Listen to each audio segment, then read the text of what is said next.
All right. Hello, everyone. Welcome to today's business operations webinar series.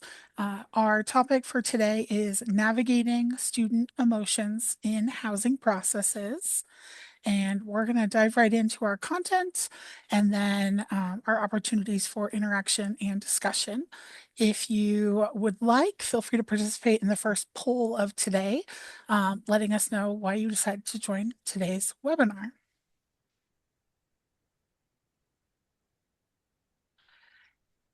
A roadmap for today of what we plan to cover includes some introductions from the presenters, as well as our institutional context that each of us bring. We're going to talk through times when emotions can be high. We've got opportunities for participant discussion or interaction through polls and then also the chat.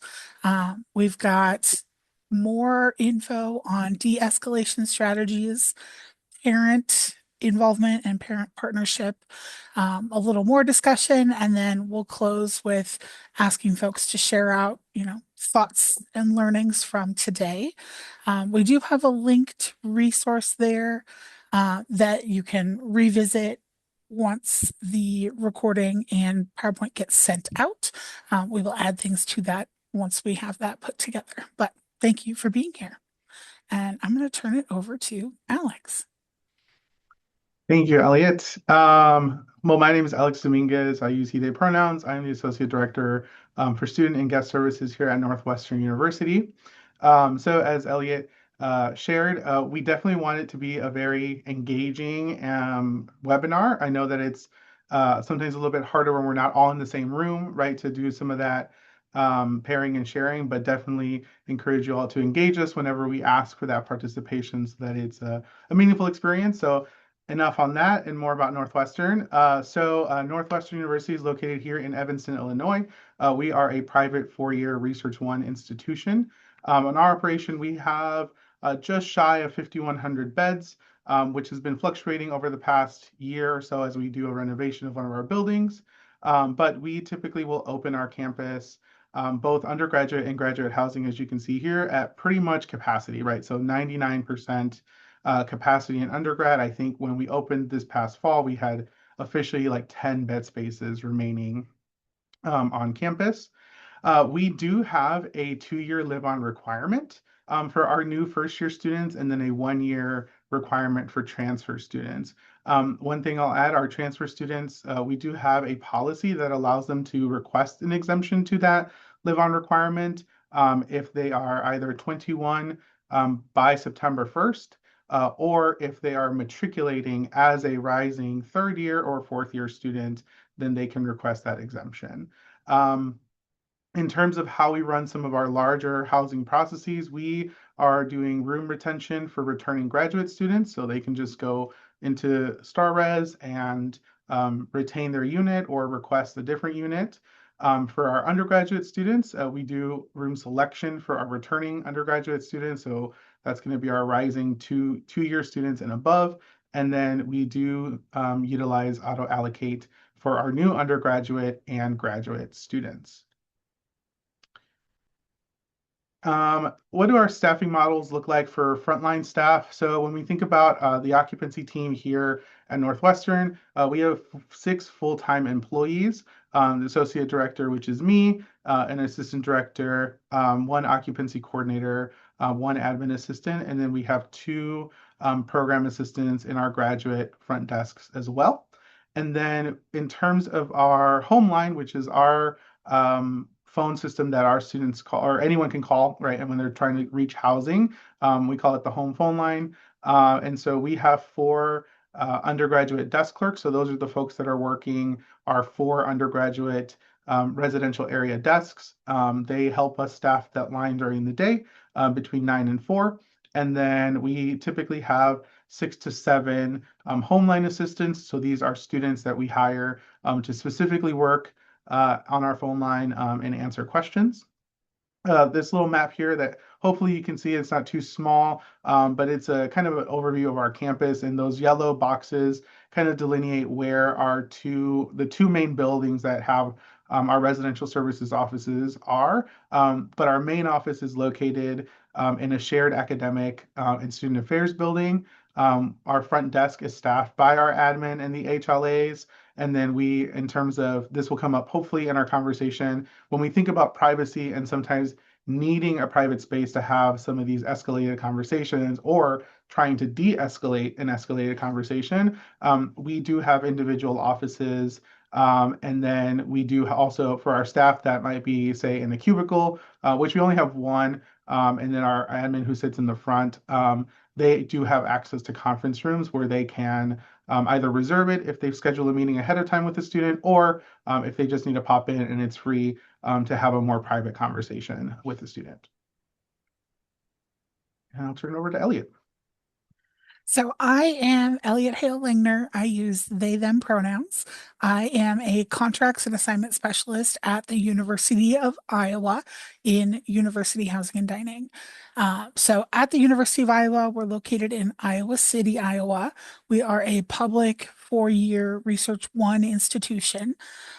We have no live-on requirement. We house undergraduate students only.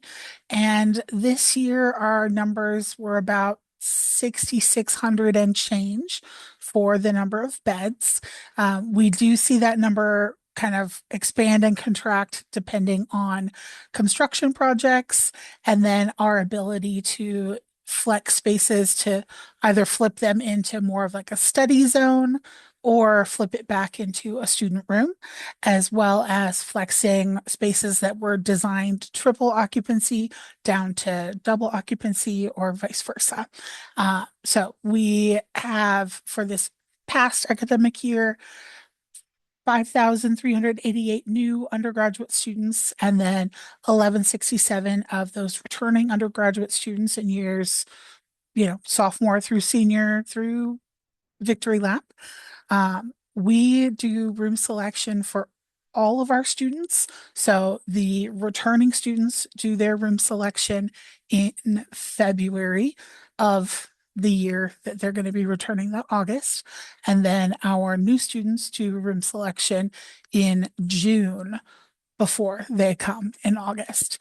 We do utilize auto allocate for our new living learning community students, some of our special programs, or even not auto allocate, but just staff assignments to get those folks assigned within their special groups.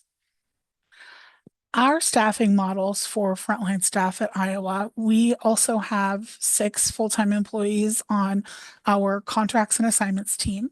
We have our director, Virginia, who is the director of housing administration. We have an assistant director of housing administration, 3 contracts and assignment specialists.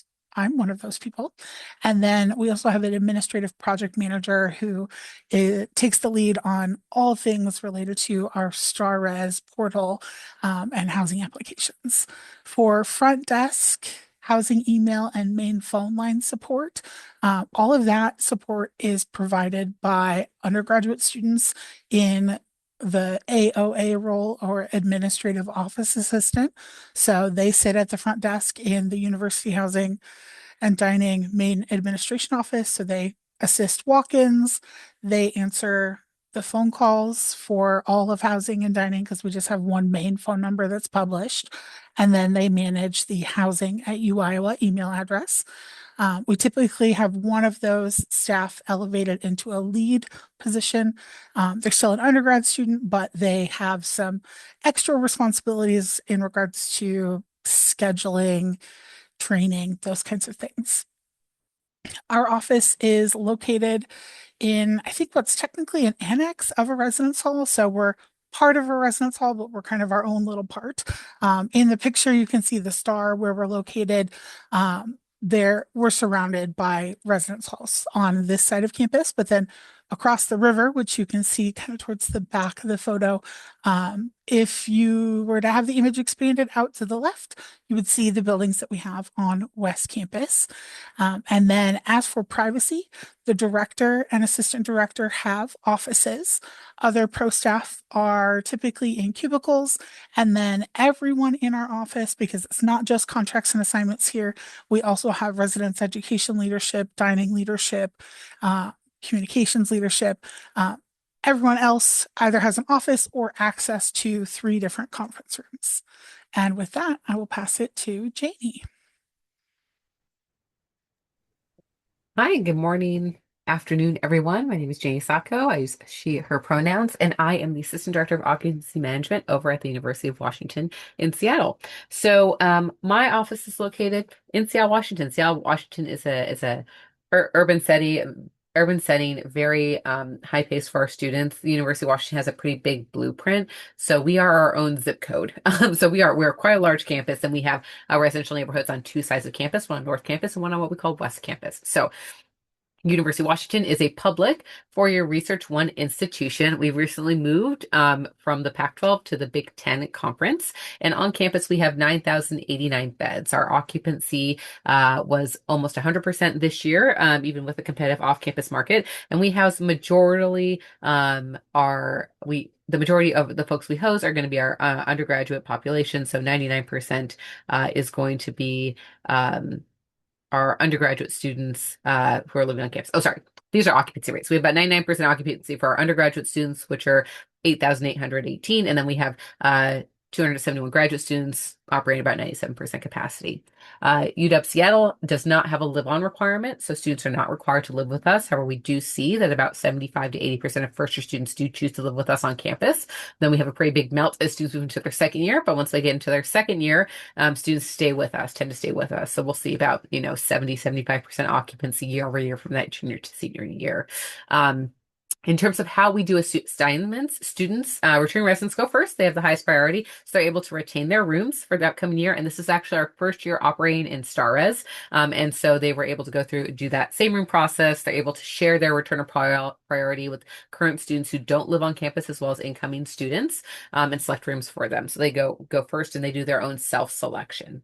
After our returning residents go and we have new students applying, we then do room selection for all students. And so our default as a campus is we do self-selection, so students are able to go through our housing module Star Res, and they're able to go through, complete their application, put together their own roommate groups, and then they self-select into their room and are able to move around into the system until we basically call it. If a student doesn't go in and select their own room, at that point we then assign for them using an allocate tool or something similar to that effect. So that is a bit about how we do the assignment process and what the context is for the University of Washington. So in terms of what I do, so as the Assistant Director for Occupancy Management, I oversee projections and all the data work there. I also oversee our student and desk services team. And so our student services team are the folks who are going to provide that frontline student support for the assignments process and for most of our business operations, including accounts. Something I also like to highlight about my school that may be a little unique is that we are on a bifurcated billing model, which means we don't just send our charges over to, the financial aid or the student fiscal services office and have them bill for us. We are responsible for collecting and billing on our own. So my office also does the billing work. So we get, as you can imagine, lots of student calls around and parent calls around finances. In terms of our staffing model, we have 10 full-time staff for the student service office specifically. So this is, again, that dedicated offices that provides that front-facing customer service and answers all those questions around assignments. So it includes myself. I have 3 managers with some level of capacity in that unit, 4 coordinators, and then 2 program assistants that round out that team of 10. In terms of our front desk, housing, email, and main phone line support, those are the most common ways students engage with us. A trend that is, I think, similar across maybe the entire globe is that we're seeing a decline of students doing that face-to-face engagement. Like sometimes they'll come to the office, but more often than not, we're getting a phone call, and more likely it's an email. And so our staff largely focuses on email response. Our volume fluctuates. We in a peak period, so we just launched our incoming student application. We had about 800 emails emails in a 24-hour period. That's pretty much our highest peak. And then in our lower times, we're doing 100 to 200 emails a day. Similar on phones. Monday's a great example. It's fresh in my mind. We had 300 phone calls in a 2-hour period that we're processing with our office. Typically, in a given day, we're processing in an off season maybe 100 phone calls. And so, but in terms of walk-ins, that day where we had all those huge numbers I'm talking about, we had like 10 students come see us in person. And then on an off day, sometimes we'll see 2. And so you can really see that shift. And so I share that because I think it's helpful for like how we're staffing. And that we have, about 4 folks who come in, and during that seasonal full-time staff members, they will come and help provide some of that front-facing support as our emails and our phone calls tick up at that time. But really, we have 2 full-time program assistants who are full-time professional staff who do the majority of our email, phone call response, and customer service. And then over the summer and throughout the year, we have 1 to 2 students who serve as our leads for our tour program, who also help support and supplement with walk-in traffic, student questions, and we'll sometimes do emails and phones. How our office is set up in this picture up here, we have a lovely rendering of Lander Hall, which is where the Student Services office is. So if you're ever on the West Coast, want to give us a visit, feel free to come on by the Lander. Our office is in that lobby area of the building. And so students have to come and find us if they want to talk to the Student Services office. We're located on West Campus, so we do not have a satellite office on North Campus for students. And so how our office is set up is when we talk about privacy or when we have a private conversation with students, we don't and can't. We are in a giant fishbowl. So it is an open office concept, which means that there other than staff offices, there's no space really to have that private conversation with students. For us, we view this kind of as a good thing. Students and parents and other folks who visit are much less likely to escalate when there is a fishbowl environment. And so there's no going into an office, closing that door, having a staff be in an unsafe situation, or having things escalate. It's like all out in the open. And so we have nooks and crannies, places for smaller conversations that allow for some level of what I would call semi-private conversations. But in terms of true privacy, door closure, we don't have that. Something that we do and spin up during move-in is we'll use my office, which has more of a conference room feel, to have that conversation. But it's an office that has open doors, windows, so we can have some good lines of visibility in there for those conversations. So that's definitely a unique challenge in our floor plan. You can't have a single solitary private conversation with folks because we got things going on, but there are ways that we work to make sure that it's a more private environment for students. So we are going to shift into conversation about some of the times when emotions are high. So we are each going to kind of chime in on this slide about some of the examples that we have. The first one I will share is around our application important dates and then our lottery for new students. In the past, for the new student application, it was first come, first serve. So as soon as that application opened, we had thousands of applications in the first day. And that led to folks experiencing, tech difficulties and slowdowns, confusion, lots of fast actions to try to be first. But if you're not first, you're last, right? Isn't that what they say? And with that first come, first serve, 4,000 people applying in one day, where does the line begin? And there has to be an order at some point of who gets to pick first.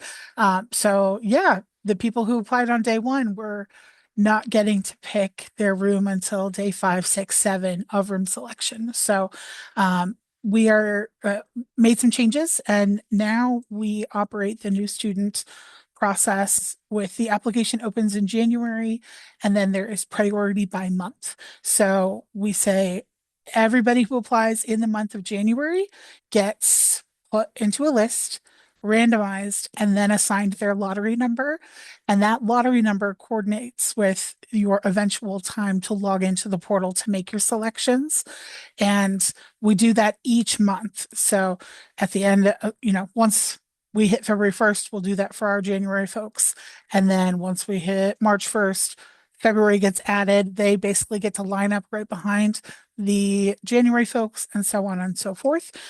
This has helped us manage some of the emotions and tensions about, I can't do it right now, that's not fair, or I'm in class or school or sports, and trying to recognize that folks are coming to Iowa from a variety of time zones, and we want them to be able to complete their application when they are ready to do so. So taking some stress off there. Alex, do you want to talk about some of the things that you have at Yeah, Northwestern? for sure. So we get a lot of thoughts from parents, students, and families around our process, which is completely random. So there is no priority. Every single first year student who completes the contract by the June 1st deadline or after, because it doesn't really close because they have to live with us, so it just stays open. But um, that does bring in some feelings and emotions of like, well, then how do you actually make assignments if it's entirely random? And so for us, we're really leaning on, well, what are they telling us within the contract, right? So we're looking at we have a custom field in our contract that asks them to list two housing priorities, right? And so we look largely at that, right? Of their priority could be their roommate, it could be their room type, it could be their residential area, since we operate in an area model. Um, it could be living in a residential college or a special interest community as opposed to a residence hall, affordability. So we rely on a lot of that. And so, I would say for a lot of people, our assignments process feels like it's kind of not super clear, right? Sometimes people don't understand why they got what they got, which is when a lot of our first year students, I would say our peak is typically actually at the release of first year assignments, because these are new students, right? Like on all of our campuses, they don't really know. They've never experienced it before. They're getting this email for the first time, letting them know that they've been assigned and they don't like it, and so they want to figure out what do I do to not be in this building or not be in this room or whatever that is. I will say happy to report because our room selection process concluded at the end of April. We actually had a very successful run of room selection, and emotions were actually lower this past year, which was kind of surprising for the team. I would say we probably over prepared, kind of going back to Janie's point of like, historically, we knew that this was a process where call volume was higher, email volume was higher, and it surprised us, and it wasn't. So I would say we were probably overstaffed and over prepared for a process that actually went really well, and where students did not feel as, I would say the emotions were not as high as they have been, but I still stand by that. Room selection is always going to be one of those processes that will rise emotions for a variety of reasons.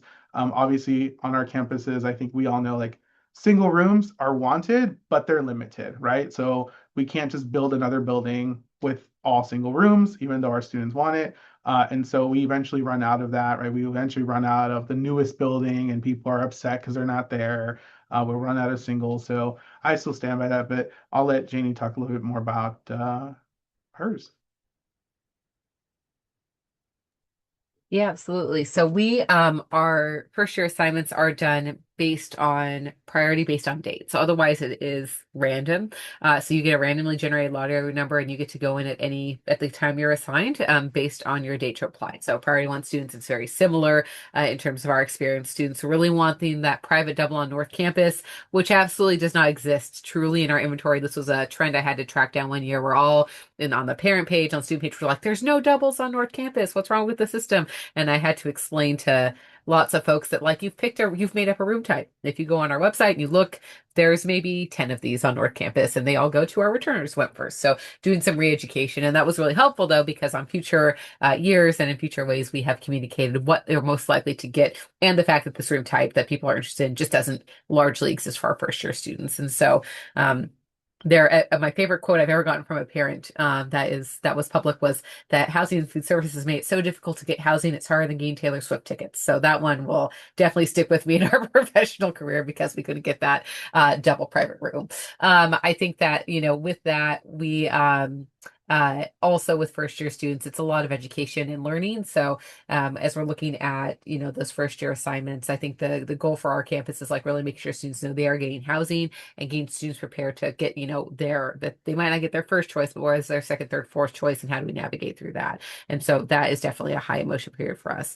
Similarly, for us, our temporary housing, which we call pause housing, because our mascot UW is Harry the Husky. And so pause housing is what we call our temporary spots. And that's also kind of a high peak time. We do our sorority and fraternity recruitment different than I think any other school in the country, in that students are required to live on campus during their first year when they are going through primary recruitment.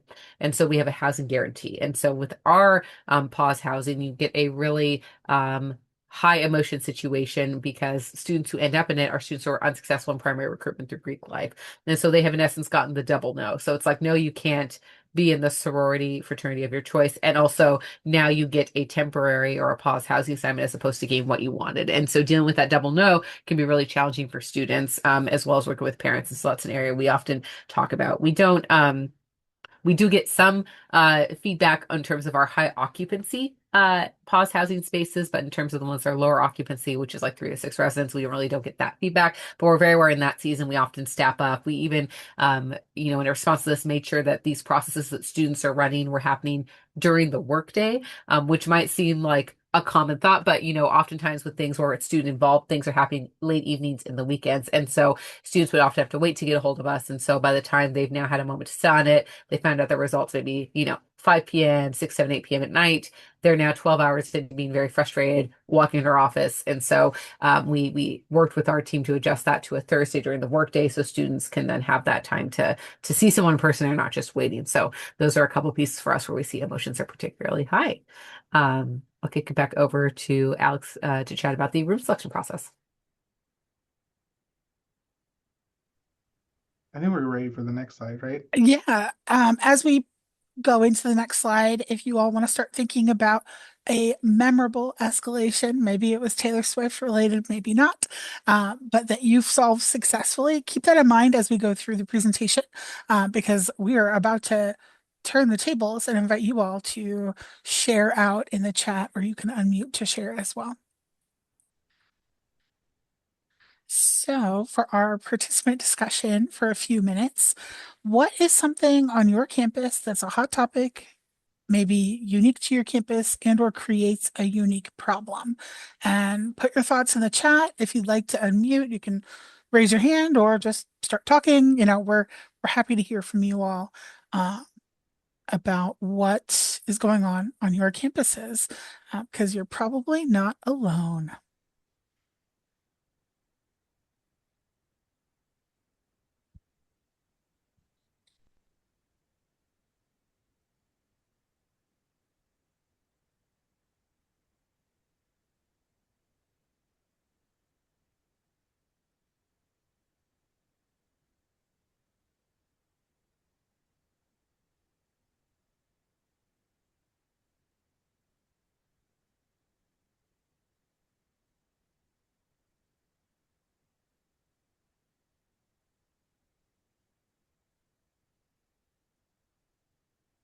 I just stuck one in the chat, but hot topic for us is we have a residence hall that no one, in air quotes, wants to live in because it's farther away from campus than the rest of the residence halls. But more than 900 students are going to live there. So we have to navigate those conversations with folks who maybe don't kind of put together that where they're at in the process, like applying in March or April or May, means they're probably going to be selecting a room in that hall. So we love to help folks understand that anybody can live in Mayflower Hall. But we also are really lucky because Mayflower Hall keeps winning Residence Hall of the Year, Community of the Year, all kinds of awards and accolades because the students who live there actually love it once they get over how far from campus it is and that they do have to get up a little bit earlier to catch the bus to campus, the 5 to 10 minute bus ride. Seeing some things in our chat about meal plans and the plus or minus there for students. Everybody wants to live in the same couple of residence halls or the same neighborhood, but we have to fill across campus. And it can be tricky to convince students that the quote less desirable, farther away, whatever it might be, experience is actually going to be a good experience still. While folks are popping in the chat, we also have a quick poll for folks who maybe aren't able to do as chat friendly. So I'm going to go ahead and launch that now as well. So if you want to do a kind of a quick thought and let us know what the following hot topics are on your campus, we'll leave that up for a few moments as well.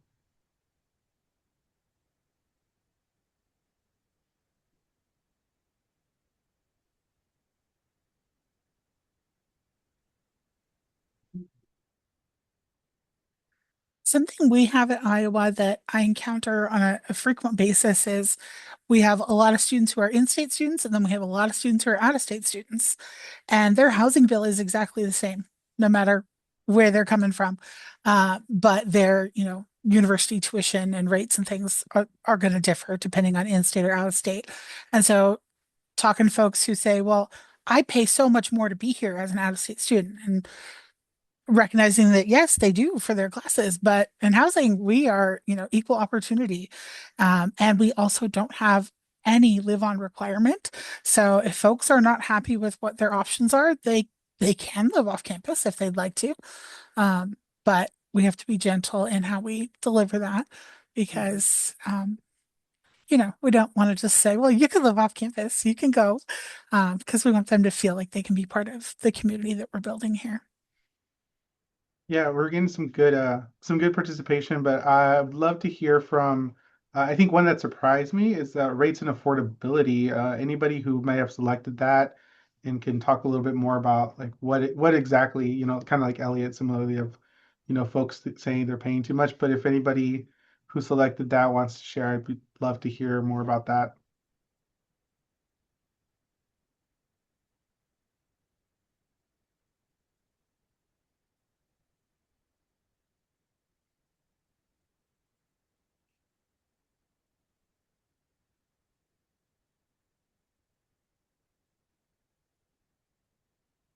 I could share a little bit about something that we had at Iowa. So Mayflower is the residence hall that people don't want to live in. It's a little farther away. It's that all the rooms are suites. So the most common configuration is two people, and they share kitchen and bathroom. And for a long time, there was a different rate for that compared to a double on main campus. Students living on campus still have to have a meal plan. There are smaller meal plans they can have if they have that kitchen, but um, up until a couple years ago, students were paying more to live in a residence hall. They hated more. And that was really hard to help folks uh, say, this is your only option to live on campus. It is not what you want. It is farther away. But thankfully, a couple years ago, we were able to adjust the rate so that the double in Mayflower is the same as the one of the doubles in a traditional hall on campus. That definitely helped take a little sting out of the Mayflower experience for folks. Yeah, someone just posted in the chat one of theirs. They said can't just be us, which I literally just had this conversation with a student this morning. But students, I think we are seeing an uptick of parents, students, families, whoever, just not reading the materials that we're giving them, or engaging with content that might be in the portal. So when they don't get what they want during a room selection process or room assignment process, Sean shared an example, like they just go off and get an off-campus lease, and then don't tell anyone, and then now have to also fulfill um, a housing contract because they weren't actually released right from that contract. So we had something similar too, even during room selection, even though again I would say it was an overwhelming success. Some of our third and fourth year students, because they go first in our room selection process, they think, well, residential services is going to give me full, like we have access to every room on campus, right? Because we get to go first. And we know that that's not true, right? So we have to control. We tend to have about a 55-45 breakdown between our first year students, like 55% first year students and 45% returning students. And so I have to actually do the math in some of these buildings and figure out, well, how many spaces am I actually showing then during room selection to each of the different classifications, to try to keep that balance. And so our third and fourth years are the ones who are typically coming to us saying, well, I didn't get a single, so I'm going off campus and you can release me because I've already fulfilled my residency requirement. And, we say, well, you also signed the cancellation terms and conditions where it says that after this date, you must meet one of these eligible reasons. So that is something that is very common, on our campus too, where students think this is just a different, right? Like, oh, this is a backup too. That's another common one of students will say, well, housing was my backup and I didn't get what I wanted. So I went with my off-campus option. And we said, it's not how it works. So I will say, because a lot of the students who come to Northwestern do come with a certain identities and financial privileges. I will say, I had a parent tell me, our son will not be living in the room you're giving him, and you can consider our quarterly charges a donation to the university. And I said, great, thank you. And that was the end, right? Like they said, we're living off campus, you can keep charging me. And I said, okay, that's it, because the student, is not eligible to be released from their contract. So, um, that's those conversations about release of the contract are definitely always coming up. All right, we're going to turn it over to Janie to talk through some de-escalation strategies. Absolutely. So something we work on in our office is when we, again, going back to my context, we have, full-time staff who are interacting with students and so, and parents and having these conversations. So we do have this additional layer of support. And something we're very cautious of is, as we're going through and a student is frustrated, parents frustrated, anyone is frustrated with office, with the policy, how do we de-escalate and how do we work them through the process? I myself, it's like, we'd never want me as Jay to be the first person a student talks to because then that burns their escalation path, right? It's just like if you talk to me first, then you're not going to want to talk to who you should be talking to, which is my assignments coordinator or someone else. It's like you've made it to me and now I've told you no, you're unhappy with that no. It's like, well, there's nowhere to really take that no further. It's just here. And that can be very difficult as folks want to have a problem solved. Sometimes there is that need or that expectation that's like, oh, if I speak to someone else or if I speak to the next person and they affirm that no and give me that second no, I might take that no. We would hope that people take the first no, but that's sometimes not the case. And so what we focus on in our office is considering who takes that first interaction and then who takes the second interaction and was done differently. So if the first person's taking an intake and then simply going over the policy and saying like, unfortunately, this is a no and here's why, and gives out the policy, that person might say like, well, is there someone who can make an exception or can I talk to someone else? That second person then takes that information, right? And they either reaffirm the policy or there might be a place to make the exception, right? And then it's like who takes that third interaction before referring out. So if you're just overall like dissatisfied with something we've offered or an experience, it's like, thanks for that feedback. There might not be an actionable from this. And so, or if they're still escalating that way, like what do we do at that point? Like how do we close the loop with that person who is escalated? And so oftentimes where I see it, at least most of my office is the trend is, someone calls in on the phone, there is an assumption that they are talking to a student or someone who is not knowledgeable who makes that first call. And so they want to speak to a manager or someone in charge. And so then you are, working with that. And so we have this kind of 3-level escalation process. The other thing that we do in our office is we have, and I'm sure lots of y'all have something similar, which is a waiver process. And our waiver process is very clear on what is and will not be waived. And so oftentimes in that first escalation, if someone's seeking an exception, rather than doing a transfer off, we'll direct folks to the waiver process and say, you may want to see if a waiver is going to work for your student. Because our waiver process is so clear, it's another way that people tend to de-escalate themselves because they're like, oh, here's my exception process. I don't qualify for an exception, so let me sit with that. And if they want to pursue it anyway, that's absolutely fine. Then we'll give that to now. And then there is a way for them to then within that waiver, have it looked at by another party to see if they have a different solution. And so in our office, we think these escalation paths are a great way to just kind of catch folks, hear their concerns, and then give them opportunities to kind of continue forward in that pathway. And also by giving them the opportunity to continue forward, that is a way that we really do work to de-escalate.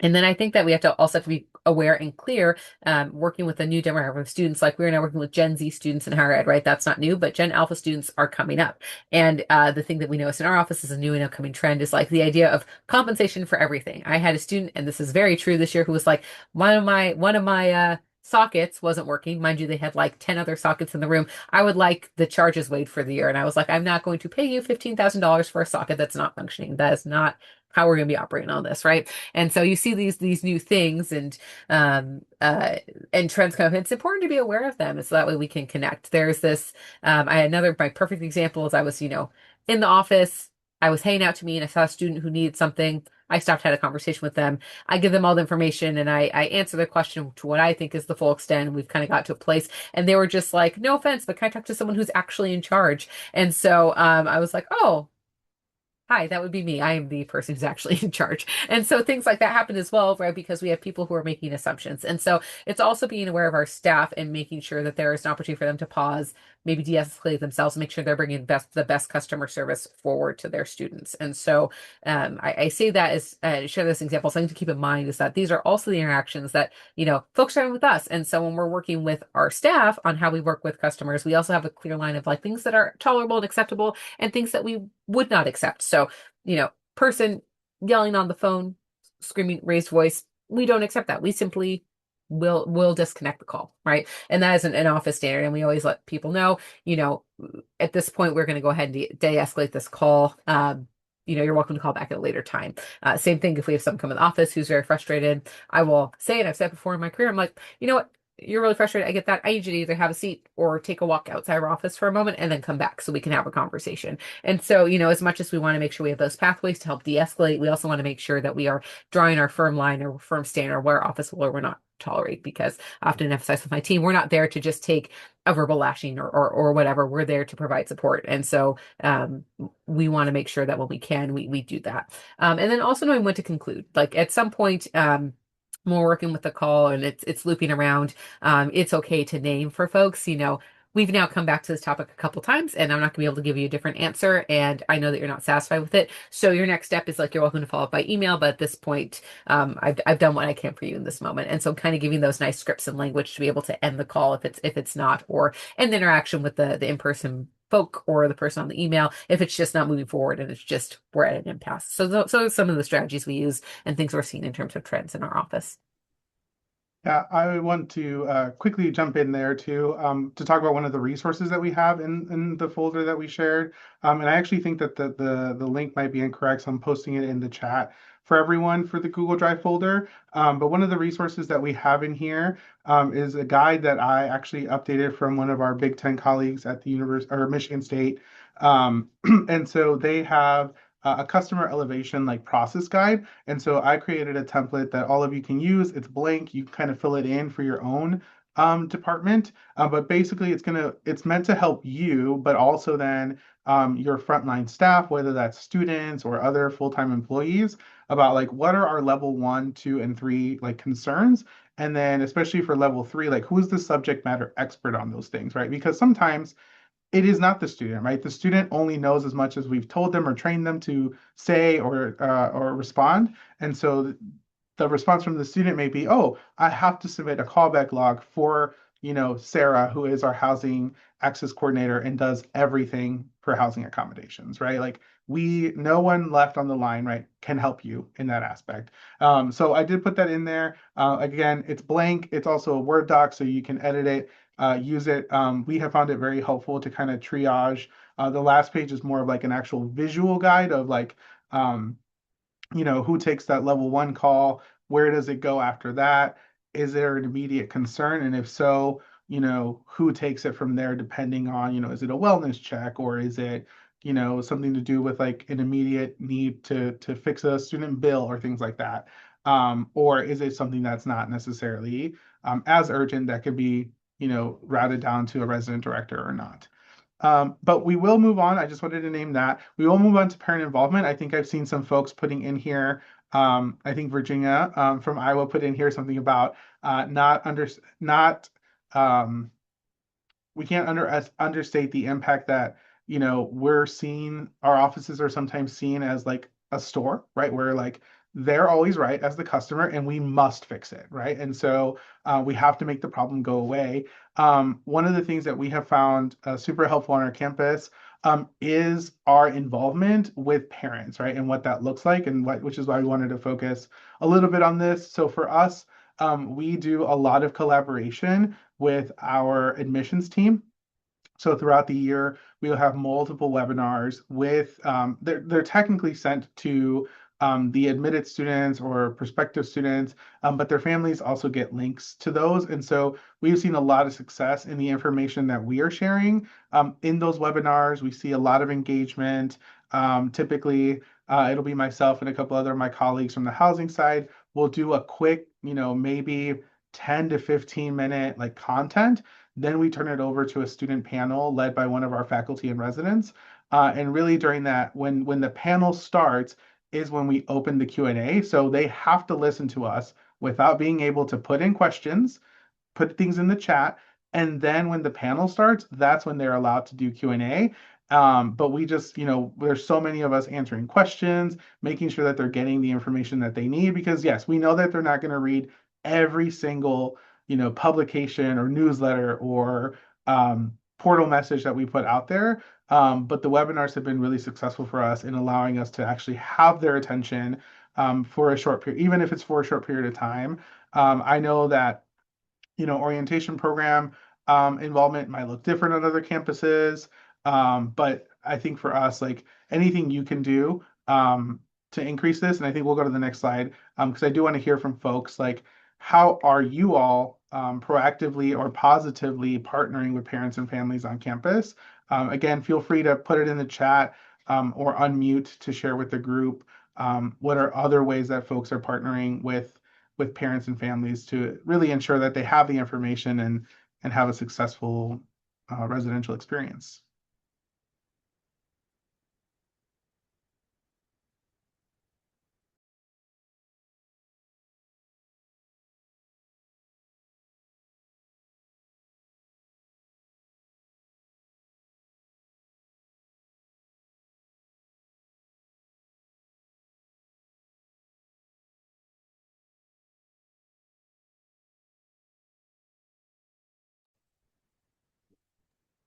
I was going to say I was going to pick on Elliot because I think I've heard some good things from Iowa. Elliot, you want to share? Yeah, so we host webinars in collaboration with either admissions or orientation, depending on the time of year. We host one in January right before the application opens that is a how to apply and Q&A. And then we will host another one in late May, right before new student room selection. That again is a how to with screenshots of video, walk through those kinds of things, and then Q&A. And then we host one more webinar in late June, early July, right before move-in sign-up opens. That again is the how-to content and then the Q&A. We do our best to encourage folks with individual situations to reach out to us via email or call us because sometimes the big Zoom chat forum is not the best place to get a specific situation resolved. But we have a lot of folks that are in similar boats. Like, I'm in honors. I know I have to move in on this day. How is that going to work? Or I am in a roommate group. How do I make sure that I get to live with my roommate when I'm picking rooms? So I take the lead on a lot of the webinar content creation and then present with other colleagues from my team and our residence education partners so that we can get folks the information they need to feel ready and feel successful. All right, just being cognizant of time, I think we're going to go to the next slide. I think this is Jamie closing Yes. us out. Yes. So something we wanted you to kind of get us all closed out is we have another poll that we're going to launch. And I so launched it. Excellent. Thank you. Yes. Um, something that we love to have as kind of closing thoughts in the chat is thinking about how does your office manage escalated students and cases? I think one of the ways that we get kind of the biggest benefit is folks sharing about like, what are ways that you use? What are those new ideas? What are those things that work well for your area? And then what is something that you learned today that you will take back to your campus? So that question is available in the chat. And we'd love to know from you, like a point of learning. So on the poll, we're asking you to talk about like what you experienced, so we'll share those results. But in terms of things to share in the chat or coming off mute, how does your office manage escalated student cases in general? Like, what's your philosophy, and what is something you learned today that you will take back with you to your campus? And I will share that on my end, something I really have appreciated, this very active chat we have going on. I love this energy. And it's really helpful to see that we are seeing similar trends. I think that sessions like this are really helpful for trend setting and just being aware that in our global context, like students are going to student, as I like to tell my staff. And so we see these similar student trends. And I think that that is very helpful to affirm the work we do and see that these are ongoing trends and really kind of things that we can direct to an institution to be like, yes, these are things we're seeing, and this is common with our current spread of students. And it's also helpful, I think, to see everyone's context because we have different escalation points and different things that our emotions are high from based on what we do, whether you have a live-on requirement or no live-on requirement, how students select their housing. So I think, again, these things are just helpful to see. So thanks for all those who shared in the chat. And again, please feel free to drop in and respond to the questions we have here for our closing and wrap up. If you would like to connect with any of the presenters today, our contact info is here on this slide. You can also just reach out to ACUHO-I's business operations folks or the education folks who help put on these webinars if you want to connect with somebody about a particular topic. If you met somebody in the chat today, feel free to quickly send them a note and say, hey, let's connect. If you want to connect after the webinar, we're going to leave it open for just a few more moments if you want to send any of those messages. But thank you for joining us today, for participating in these conversations that are affecting all of our campuses in a variety of ways. It's really important that we, rely on each other as colleagues across our profession to find new and innovative responses and support for dealing with the hard days because sometimes we have those. Yeah, and I'll just put a quick plug here. If anybody's going to be at Campus Home Live, Elliot and Janie will be doing this session in person. And I know that it's easier sometimes to share, especially in group when you're physically there. So if you're going to be there, definitely join the session there live and encourage others to stop in and engage in the conversations.